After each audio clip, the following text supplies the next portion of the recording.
원운동은 전 시간에 잠깐 개괄적으로 설명을 해줬지만 이 등속이라는 말에서 여러분들이 등속도를 생각하면 안 돼. 그러니까 여기 생략되어 있는 거는 등속역이야. 그러니까 속도가 크기하고 방향이 있는데 빠르기만 변하지 않는다는 거지.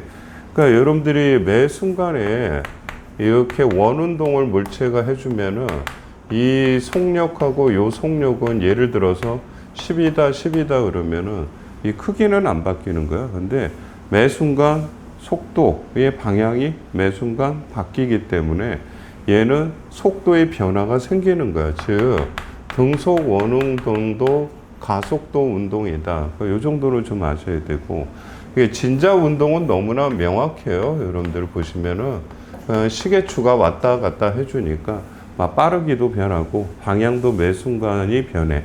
그래서 진자 운동은 여러분들이 얘도 마찬가지 가속도 운동이야. 근데 물체가 가속도 운동을 하게 되면 F=ma라고 그러잖아. 가속도 운동을 하게 되면 그 가속도 운동을 지배하는 어떤 알자 힘을 찾아내야 되는 거야. 그러니까 오늘 배우는 것은 등속 원운동하고 진자 운동에 작용하는 알자 힘이 무엇인가, 그것을 좀 찾아내는 연습을 좀 하셔야 된다. 됐어요? 그 다음에 가속도 운동이라고 그래서 일본에 잠깐 설명을 해드렸으니까 됐고, 잘 봐. 지금부터 이미지 개념 이해했잖아. 그러니까 용어 정리가 잘 돼 있어야 돼. 그러니까 등속 원운동은 사실 지금 다 정리를 해주면 공식이 한 3개, 4개 정도가 되거든. 그 과정은 보여줄 테니까. 그 과정, 공식을 갖고 문제사공에다 여러분들 써먹으면 돼. 천천히 할 테니까 여러분들 보세요. 그 원운동을 하게 되면은 일단 원의 중심이 있을 거고 원의 반지름 R이 있을 거야. 정의하는 거 잘 보세요. 물체가 항상 원운동 할 때는 접선 방향이 속도의 방향이거든. 그럼 처음에 속도 V가 있을 거고 이쪽에 왔을 때 V, 뭐 이렇게 정의를 해줘. 그럼 요 물체는 이 원의 선을 따라서 운동을 해주는 거지, 그지? 근데 얘 이름을 V라고 하는 것을 선속력이라고 얘기를 해줘요.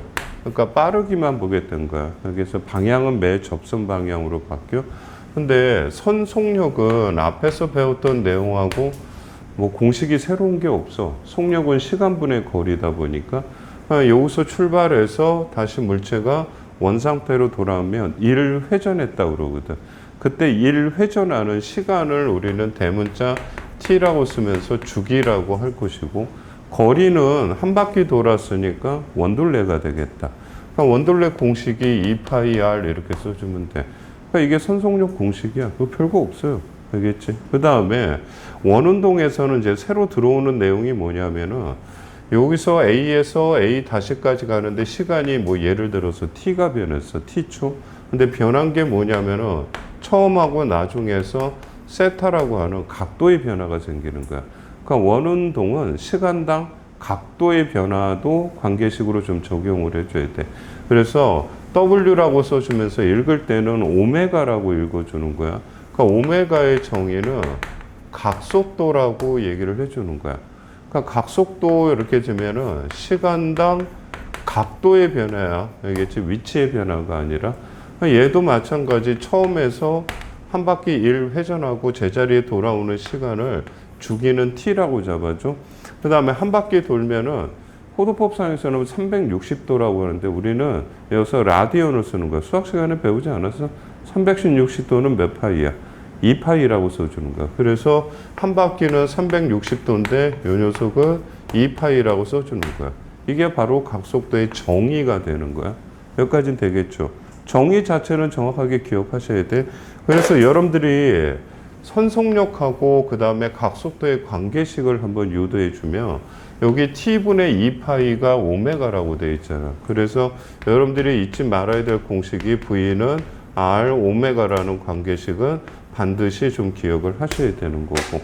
알겠어? 그래서 선속력과 그 다음에 각속도의 상호 관계식은 꼭 암기를 하시고, 그 다음에 추가적으로 이제 할 거는 없는데 주기는 t라고 얘기해 줬거든. 근데 이 주기를 잠깐 생각을 해주면 한 바퀴 도는데 걸리는 시간이야. 그래서 뭐 예를 들어서 10초 걸렸어요. 이러면은 한 바퀴 도는데 10초 걸리는구나. 그러면 1초 동안에는 몇 바퀴 돌았을까? 딱 1초 동안에는 10분의 1바퀴밖에 회전을 안 해서요. 1분의 10분의 1 회전 이런 표현을 써주거든. 이럴 때 파동 파트에서도 배우지 않았어? 1초 동안에 반복되는 횟수, 그거를 진동수라고 그러는 거야. 그래서 프리퀀시의 약자를 써서 F라고 써줘. 그러면 파동하고 똑같은 거예요. 주기가 10초인데 진동수는 10분의 1이니까 둘의 관계는 또 역시 반비례 관계, 역수 관계라는 거지. 그럼 당연한 거지만 주기하고 그 다음에 진동수는 역수 관계다. 되겠죠? 그러니까 요 정도까지. 이게 되겠지. 그럼 그 그림에 대한 설명이 이거예요. 그 다음에 밑에 있는 용어 정리 다 해드렸어. 주기, 그 다음에 진동수 얘기해줬고, 각속도 중요하다고 되고, 그 다음에 요거는 뭐 어떤 변형 공식이니까 여러분들이. 왜냐하면 여기 t분의 2파이 이렇게 써주는데, 이렇게 t분의 2파이면 여기에 진동수니까 2파이 f. 근데 기본이 되는 공식 하나를 외우시고 자꾸 응용 공식을 만들지는 마시라고. 여기서 그 다음에 선속력 얘기해줬고 지금 박스 처리되어 있는 이 공식이 가장 중요한 거다. 그러니까 이해를 했으면 되는 거고, 밑에 있는 문제는 뭐냐면은 동일한 원인데 A는 여기서 출발해주고 B는 여기서 출발해서 그러니까 요만큼 갖고 요만큼 갔는데 걸린 시간은 똑같이 t초라는 거야. 그러면 똑같은 시간 동안에 얘는 짧은 거리고 얘는 긴 거리를 갔거든. 그럼 얘가 빠르다고 얘기해줘. 그러면 선속력 같은 경우에는 B가 더 빨라요. 이렇게 해주는 거야. 같은 시간 많이 갔으니까. 근데 A와 B의 공통점은 A든 B든 간에 같은 시간 동안 회전한 각도는 동일한 거야. 그래서 각속도를 물어보게 되면 A와 B의 각속도는 동일하다 이런 뜻이고 이게 되겠죠. 그 다음에 두 번째 있는 그림은 원운동을 해주는데 요번에는 A는 이것만큼 회전을 해줬고 그 다음에 B는 요만큼 해주는 거예요. 그러면 B 같은 경우에는 요 길이하고 요 길이가 똑같대. 그러면 A와 B는 선속력은 동일하다고 얘기를 해주지만 같은 시간 동안에 A의 회전각하고 B의 회전각은 A가 더 크다는 거지. 그래서 각속도를 물어보면 B보다는 A가 커요. 이렇게 해주는 거야. 그래서 그냥 개념상으로 선속력하고 각속도를 좀 구분할 수 있는가, 그 얘기니까 한번 참고해 주시고, 이거 기억해야 될 공식은, 요 공식은 꼭 기억을 하시라 이런 뜻이야. 이게 되겠지. 그 다음에 이제 유도 과정이 좀 까다로운 게 뭐냐면은 저 제목이 구심력이라고 돼 있잖아. 분명히 등속 원운동은 가속도 운동이라고 돼 있거든. 그러면 아마 가속도 운동을 지배하는 어떠한 알짜 힘이 있을 거야. 그러니까 여러분들은 그 힘을 구심력이라고 얘기해 주는데, 잠깐 처음에 구심 가속도, 왜냐하면은 등속 원운동 자체가 가속도 운동을 해. 근데 여기에 구심이라는 용어를 배주면은 심자는 그냥 중심이라는 뜻이야. 그 다음에 구자는 뭔가를 추구한다 그럴 때 구자야. 그러니까 향한다는 뜻이야. 그러니까 요것만 풀어주면 가속도는 원의 중심을 향하는 거야. 요거를 공식하고 같이 증명을 해드릴 테니까 이 증명 과정이 조금 여러분들이 혼자 하기에는 조금 힘들어요. 알겠어? 그냥 단순하게 결과치만 정리해서 외워라 할 수도 있는데 한 번은 조금 이렇게 유도 과정도 연습을 해보시면 좋아요. 우리는 가속도를 구하는데 원운동이 이렇게 있으면 처음에 잘 들어야 되더라. 그 처음에 P 지점에서 V라는 속력으로 원운동을 할 거야. 그 다음에 Q 지점에서 또 V라는 속력, 빠르기 자체는 변하지 않는다는 거거든. 그러면은 요 녀석하고 요 녀석에서 요 회전 각도를 세타를 해보게 되는 거야. 그럼 우리가 구해야 되는 건 가속도의 식은 시간당 속도의 변화를 구해줘야 되거든. 그러니까 변화라고 하는 것은 항상 나중 속도에서 처음 속도를 빼주는 걸로 정의를 해. 근데 속도기 때문에 요 녀석이 다 벡터야. 그러니까 벡터의 뺄셈이지. 예전에 벡터의 뺄셈 어떻게 구한다고 그랬어? 시작점을 맞춰주고 뒤에서 앞이니까 처음에서 나중으로 직선을 그어줘야 되는 거야. 여러분들이 요 녀석이 지금 처음 속도고 나중 속도인데 일단은 시작점이 일치하지 않는 거야. 그래서 대칭 이동시켜갖고 시작점을 맞춰볼게. 선생님은 얘를 이쪽으로 움직여갖고 맞춰볼 생각이야. 그래서 그러면은 처음 속도가 V가 요쪽에 돼 있는데 얘를 이쪽으로 연결해주면 나중 속도도 역시 똑같이 V가 돼. 그럼 여기 있는 대응관계 보면 여기 각도가 세타가 돼버리는 거야. 그러니까 우리가 구하고자 하는 것은 처음에서 나중으로 이어주게 되면 이게 속도 변화, 이걸 구하는 게 지금 이게 목적이라는 뜻이야. 알겠지? 근데 이게 좀 근사적으로 여러분들이 증명을 해주면 각도가 이렇게 표시하거나 아니면 이렇게 표시해 주는 것은 각도가 매우 작다는 뜻이거든. 각도가 매우 작았을 때 잘 보세요, 여러분들. 이게 지금 실제로는 직선이거든. 각도가 굉장히 작으면은 직선하고 곡선이 거의 구분이 안 가는 거야. 그래서 여러분들이 이게 직선이지만 무슨화 시킬 수도 있다는 거야. 곡선화 시킬 수도 있다는 뜻이야. 이걸 곡선화 시킨다는 게 무슨 의미냐면 여기를 원의 중심으로 보고 그 다음에 요 도형을 부채꼴로 보라는 뜻이야.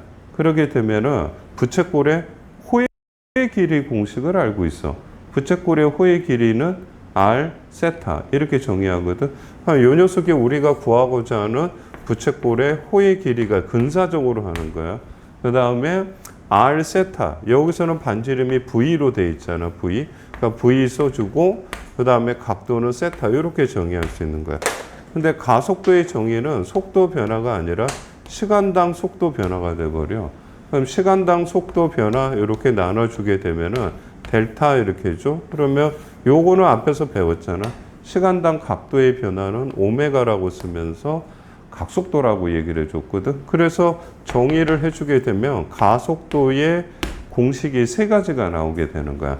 일단 기본 공식으로 V 오메가라는 공식은 꼭 기억하셔야 되고, 그 다음에 여러분들이 아까 선속력하고 그 다음에 각속도의 관계는 R 오메라고 그러거든. 그러니까 요거를 좀 이용해 주면 V 대신에 R 오메가를 넣어주면 R 오메가 제곱이라고 써주셔야 되고, 그 다음에 여기 있는 오메가는 R분의 V가 되는 거야. 그러면 R분의 V 제곱 이렇게 해서 변형 공식 세 가지를 만들 수 있다. 그래서 가속도의 크기는 이렇게 유도를 해준 거야. 나중에 교재에 있는 요 내용들을 이렇게 읽어보시면 약간 조금 이해가 안 돼 그러는데 조금 자세하게 설명을 해드렸으니까 구심가속도의 크기는 문제상에서 항상 암기가 되셔야 돼.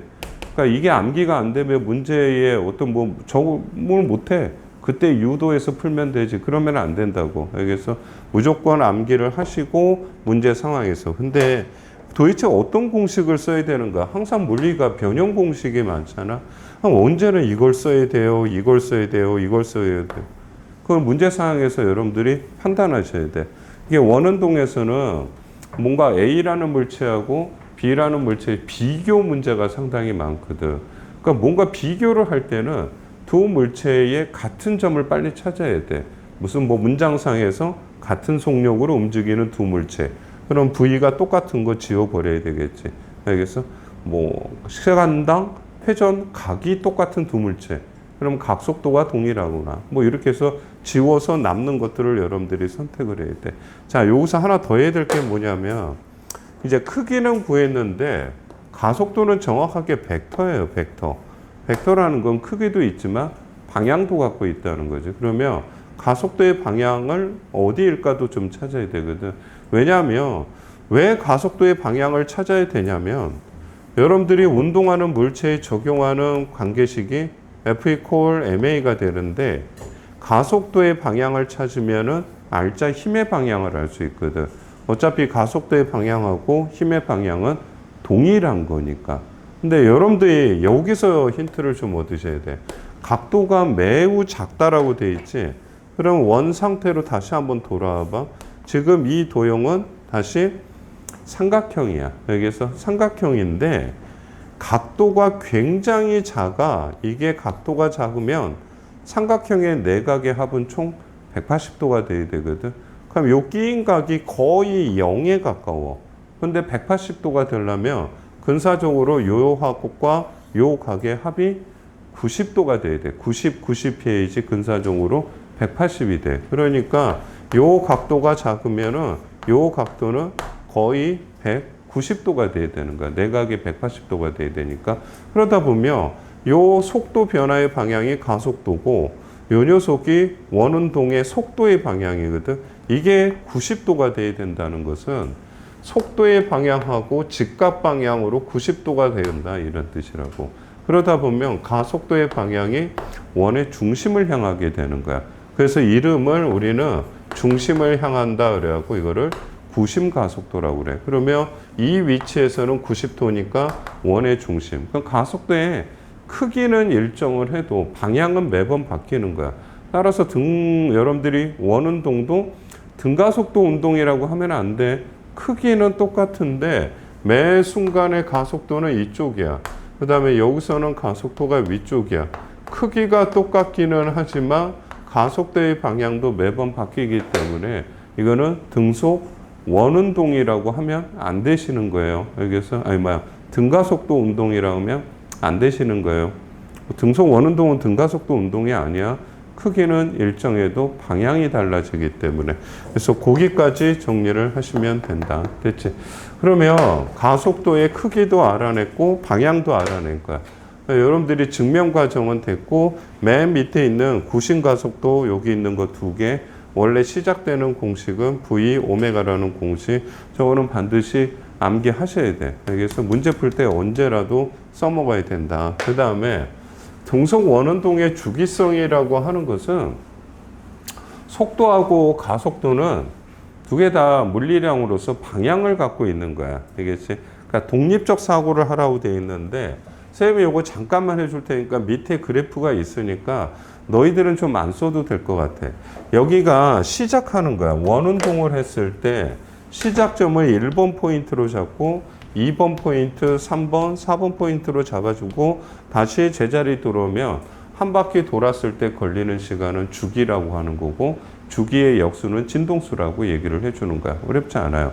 근데 보시면은 좌표축을 설정해 주면 X축하고 Y축이 있는 거야. 이거는 양수축이고 반대는 음수축으로 정해줘. 그러면 등속 원운동 할 때는 속도가 변해. 방향이 변하고 그 다음에 가속도도 변해. 왜? 크기는 일정해도 방향이 달라지니까. 그러니까 여러분들 그림상에 1번, 2번, 3번, 4번이 있잖아. 그럼 이런 식으로 해서 중심을 향하는 가속도의 방향, 속도는 등속 원운동일 때 원의 접선 방향이라고 되어 있는 거야. 여러분들이 그래프 조금 혼란스러우니까 여러분들은 조금 그리려고 하지는 마시고 그냥 설명 듣고 그냥 이해하는 정도만 합시다. 요거는 지워도 되겠지? 증명과정 지워도 괜찮죠? 되겠지? 그 다음에 봐봐. 저 1번부터 해서 여러분들이 잘 봐. 속도는 X축하고 Y축으로 나눠볼 거고 가속도도 X방향하고 Y방향으로 나눠볼 거고 1번하고 2번하고 3번하고 4번은 안 적어도 될 거야. 저 그림 보고 이해만 하면 돼. 그러니까 여러분들이 시작할 때는 속도가 위로 향하는 거지. 접선 방향. X방향의 속도는 없다. 이게 되겠지. 그 다음에 Y축 방향에서는 위쪽 방향으로 V0가 있다. 그 다음에 X방향의 가속도는 요게 X방향이니까 그러니까 마이너스 방향에 A0가 있다. Y방향의 가속도는 없는 상태다. 이렇게 얘기해 주는 거야. 2번 같은 경우에는 지금 X방향에는 마이너스 V제라고 되고 Y 속도는 없다. 그거 대답하면 돼. X방향의 가속도는 없다. 그 다음에 Y쪽은 아래쪽이니까 마이너스 A0로 작용을 해준다. 3번 위치 같은 경우는 X방향의 속도는 없다. 그 다음에 Y방향의 속도는 아래쪽이니까 마이너스 V0가 된다. 이게 되겠지. 그 다음에 3번 위치에 있을 때 가속도는 오른쪽이 되니까 오른쪽 플러스 A0가 있다. Y의 가속도는 없다. 4번 위치 같은 경우에는 X방향의 속도 플러스 V0가 있다. 그치? 책에 있는 거 보고 Y는 0이 된다. 그 다음에 X, 1에 항상 90도가 되는데 요 녀석 보니까 가속도가 위쪽이야. 그러니까 X방향은 없다. 얘는 플러스 A0 위쪽을 나타낸다. 근데 이걸 왜 하냐면은 너희들 이걸 만약에 그래프로 표현하면은 봐라. x 방향의 속도 같은 거는 0이 될 거고 그 다음에 마이너스 제로가 되고 다시 0이 됐다가 다시 v0 그러면 파형이 이렇게 돼버려요. 그래프가. 그 다음에 요걸 그대로 따라가면은 y 방향의 속도만 그래프로 해주면은 처음에 v0 요만큼이 최대가 있고 0이 되고 아래쪽으로 이렇게 되고 그 다음에 다시 0이에요. 이런 식으로 돼버리는 거야. 이해되겠어? 그러니까 이 커브가 여러분들이 지금 학교에서 배우고 있는 사인, 코사인 이거에 대한 얘기거든. 근데 여러분들이 보면 요 밑에다가 또 한번 가속도의 x방향 마이너스로 최대가 된다. 그 다음에 0이 된다. 그 다음에 플러스로 최대가 된다. 다시 0이 된다. 그럼 나중에 보면 이런 식으로 해서 그래프 파형이 그려져 버리는 거야. 무슨 말인지 알겠어요? 근데 여기도 마찬가지야. 만약에 y-방향의 가속도를 한번 보세요. 처음에 0이 된다. 그 다음에 마이너스 제로가 된다. 다시 0이 된다. 플러스다. 제자리. 그러면 그려주면 파형이 이렇게 된다는 뜻이야. 이해 되겠지? 그럴 때 여러분들의 X축은 시간축이에요. 시간축. 그럼 여러분들이 파동을 했던 거하고 똑같은 거야. 여기서부터 원상태로 돌아오는 시간 이거를 각각 다 뭐라고 얘기해 주냐면은 이거를 다 주기라고 얘기를 해 주는 거야. 그래서 파동할 때도 얘기했지만 피자 4조각은 한 주기다. 한 조각, 두 조각, 세 조각, 네 조각은 다 한 주기다. 뭐 이렇게 정리를 할 수 있다는 뜻이야. 그 다음에 왜 잠깐 그러면 질량을 가진 물체가 가속도 운동을 하기 위해서는 물체는 알짜 힘이 작용해야 돼. F 이퀄 ma야. 원운동에서는 가속도의 명칭을 구심 가속도라고 얘기를 해줘. 근데 가속도와 힘의 방향은 항상 일치를 해줘야 되는 거야. 그러니까 원운동에서 작용하는 힘은 구심력이라고 하는 거야. 그러면 구심 가속도의 방향이 원의 중심을 향하니까 구심력도 원의 중심을 향하는 힘을 빨리 찾으셔야 돼. 그래서 구심력이라고 하는 것은 원의 중심 쪽으로 향하는 힘이라는 뜻이야. 그러니까 여러분들이 구심력 공식은 없다고. 개별적인 상황에서 여러분들이 찾아줘야 되는 거야. 그래서 F 이퀄 ma라는 관계식에 넣어줘야 되는 거야. 예를 들어서 첫 번째 보시면은 달이 지구 주교에서 분명히 등속 원운동을 하고 있을 때 그럼 달에 작용하는 구심력은 뭐니? 그러면 달과 지구 사이에 뭐가 작용해? 중력 작용, 만유인력 작용하잖아. 그러면은 여기 있는 F에다가 무엇을 넣어주면 돼? 중력, 뭐 mg를 넣어줄 수도 있고 조금 이따 하게 될 만유인력 공식이 있거든. 요거를 넣어주면 이게 구심력 역할을 한다고 하고 그 다음에 핵주위에서 전자가 돌고 있잖아. 그럼 전자도 원운동을 하고 있거든. 그럼 전자의 작용, 즉 중심으로 끌어당기는 구심력이 뭐예요? 그러면 양성자하고 전자는 플러스 마이너스는 서로 전기력으로 붙잡고 있는 거야. 물리원 할 때 보면 전기력 공식이 K에다가 떨어진 거리의 제곱에다가 두 개의 전하량의 곱으로서 정의를 한다 그러거든. 그럼 요거를 여기다 집어넣고 질량을 가진 전자의 가속도를 또 구해낼 수 있다는 뜻이야. 그 다음에 자동차가 도로상에서 원운동을 하고 있대. 근데 이게 빙판길이라 그러면 자동차 바깥으로 밀려날 거거든. 근데 밀려나지 않는 것은 바닥이 거칠어서야. 그래서 중심으로 여러분들이 보내주는 힘, 자동차를 원의 중심으로 끌어당기는 힘은 마찰력이라고 얘기해 주는 거야. 마찰력. 그러니까 여러분들이 전에 이런 거 배우지 않았어? 원래 표면이 이렇게 셈이 울퉁불퉁하게 됐잖아. 이렇게 접촉하는 물체 이렇게 이런 얘기했을 거야. 얘가 이쪽으로 끌려가게 되면 이 면이 가면서 얘를 충돌을 시킬 거야. 그럼 작용이 되면 얘도 얘를 이렇게 밀어넣는 거야. 이게 바로 무엇이야? 이게 마찰력이라고 얘기를 해주는 거야. 이게 도로면하고 자동차 바퀴와의 관계라는 뜻이야. 되겠어? 그러니까 이런 마찰이 없으면 자동차는 바깥으로 벗어날 거라는 뜻이지.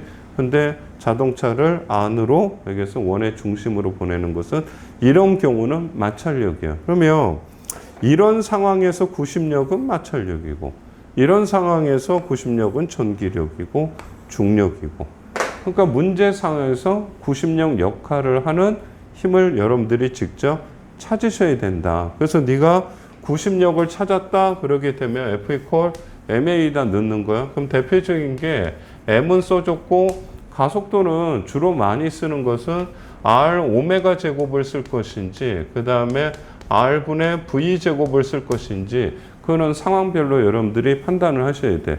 알겠지?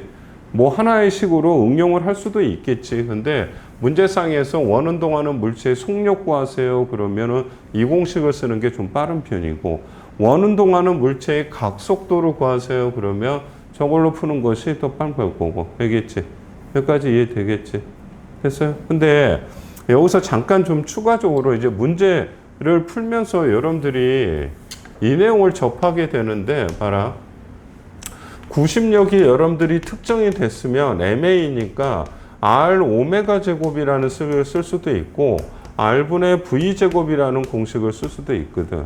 그러니까 문제상에서 속력 구하라 그러면 이 공식 써주면 되잖아. 근데 여러분들이 주기를 구하라. 원운동하는 물체 한 바퀴 회전하는데 걸리는 시간을 구하라 그러게 되면 T를 구하라 이런 말이 나오면 이건 하나의 팁인데 알겠어요? 주기 구하라는 문제는 오메가 구하라는 문제하고 똑같은 거야. 알겠어요? 오메가 속에 공식이 뭐냐면은 봐봐. 오메가는 T분의 2파이거든. 이게 상수야. 그럼 주기를 물어본다는 것은 오메하고 반대가 때문에 주기 구하라 이런 것은 각속도 구하라는 말과 똑같은 거야. 어차피 이거는 상수니까 이거 구하라는 건 이걸 알면 이걸 알 수 있다는 뜻이야. 선생님, 주기라는 것이 선속력에도 있지 않아요? 선속력의 공식은 2파이는 상수이지만 얘도 반지름도 변수이기 때문에 주기를 구하라는데 여기도 변수, 이것도 변수며 이 항에는 변수가 몇 개가 들어가 있어? 3개가 들어가 있다고. 그러니까 주기 구하라는 것은 선속력 구하라는 게 아니라 무조건 각속도를 우선적으로 구하라 이런 뜻이라고. 알겠어요? 알겠어요? 그러니까 주기 구하라, 선속력 구하라 이런 말 써주고 밑에 있는 탐구학습 보시면은 이게 각 개별적인 상황에서 원운동 하는데 이 그림 한번 봐봐 얘들아. 여기 볼펜 통에다가 끈을 이용해서 이거 회전시키는 거야. 그럼 이 점선이 원운동이거든. 그럼 여러분들이 항상 원운동은 원의 중심으로 구심력이 작용하는 거야. 그러면 이 물체를 이쪽으로 끌어당기는 힘 쭉 따라가 보니까 어떻게 되어 있어? 이 추에 작용하는 중력이 이 문제 상황에서는 구심력 역할을 해주는 거야. 그래서 여러분들이 N이라고 하는 건 추의 개수를 얘기해주고 질량은 M인데 그러면 중력의 크기는 mg라고 해줘야 되겠다. 그럼 너는 이렇게 주면 구심력을 정리해 준 거야. 그럼 공식에다 넣어야 되겠다. 그럼 이 물체는 m이야.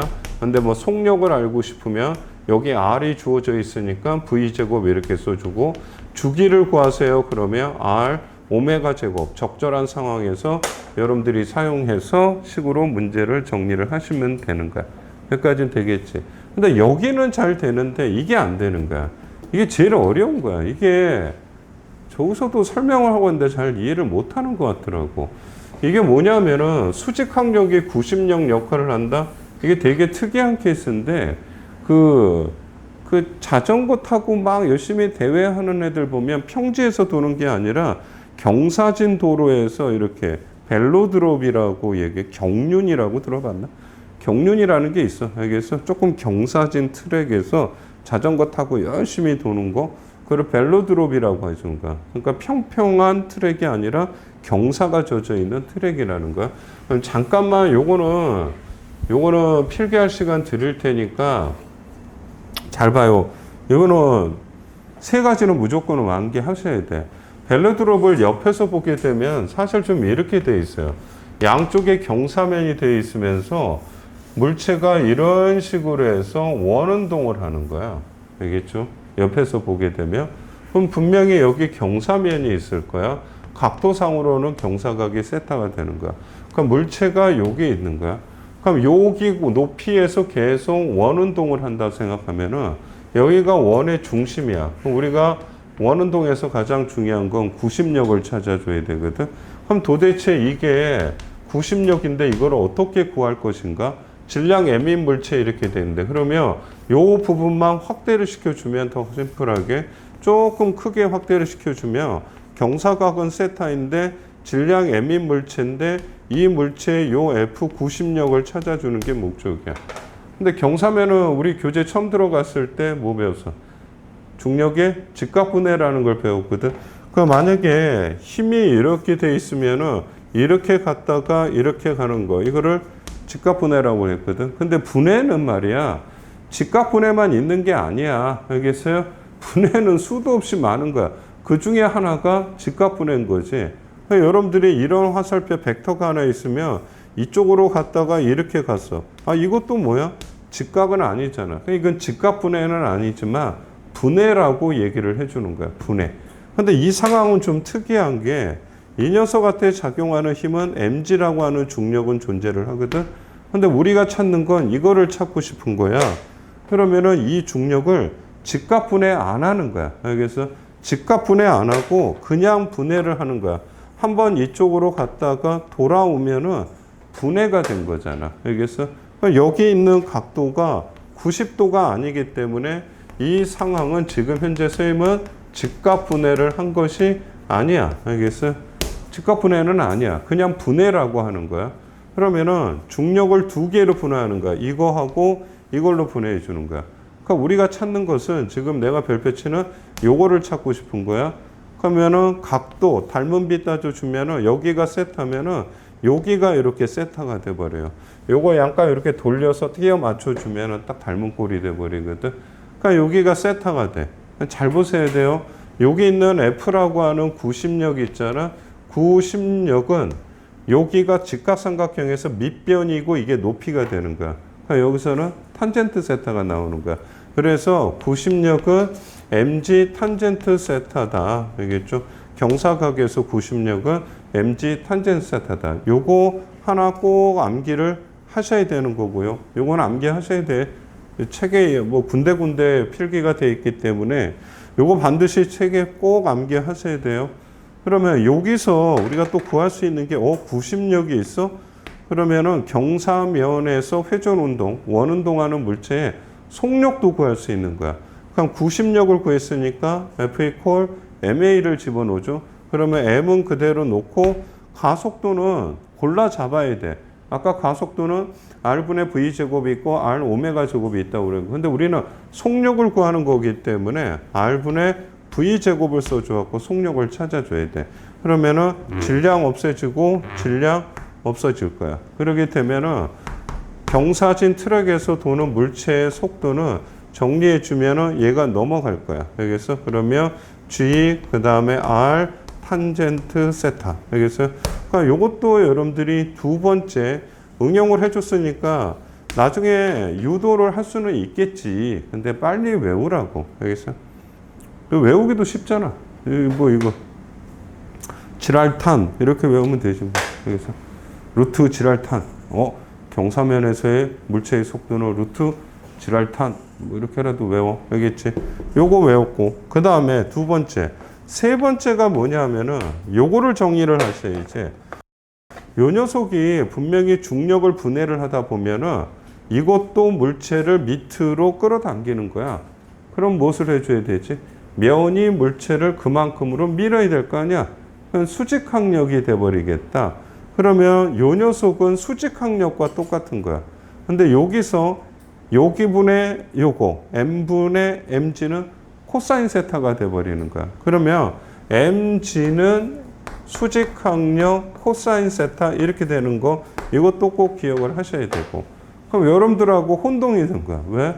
앞에서 배울 때 수직항력은 mg 코사인 세타라고 그랬는데 왜 여기 수직항력은 mg 코스 그거는 직각분해했을 때 얘기야. 중력을 직각분해했을 때 얘기라고. 알겠어요? 그러니까 요거는 직각분해가 아니라 그냥 분해 상황이니까 요거 있는 경사면 운동에서 요 세 가지는 꼭 좀 기억을 해 주셨으면 좋겠어. 알겠어? 됐지? 정리하라고 할 때 해. 나중에 여기에 지금 아무것도 없는 상황에서 혼자 또 삐죽거리고 건방 떨지 말고 필기하라고 할 때는 해라고. 특히 1번을 왜 여기 있는 요 상황 그래프는 저거하고는 조금 다르기 때문에 이런 것들은 조금 그려놓고 화살표 한 번이라도 네 손으로 그어보고 분해도 해보고 각도 계산도 좀 해보시라는 거야. 조금 도형을 비틀어서 닮은 비도 좀 따져보시고. 알겠어요? 그래서 결과적으로 유도가 끝났으면 요 세 가지 공식은 반드시 암기하시는 걸로 하세요. 됐죠?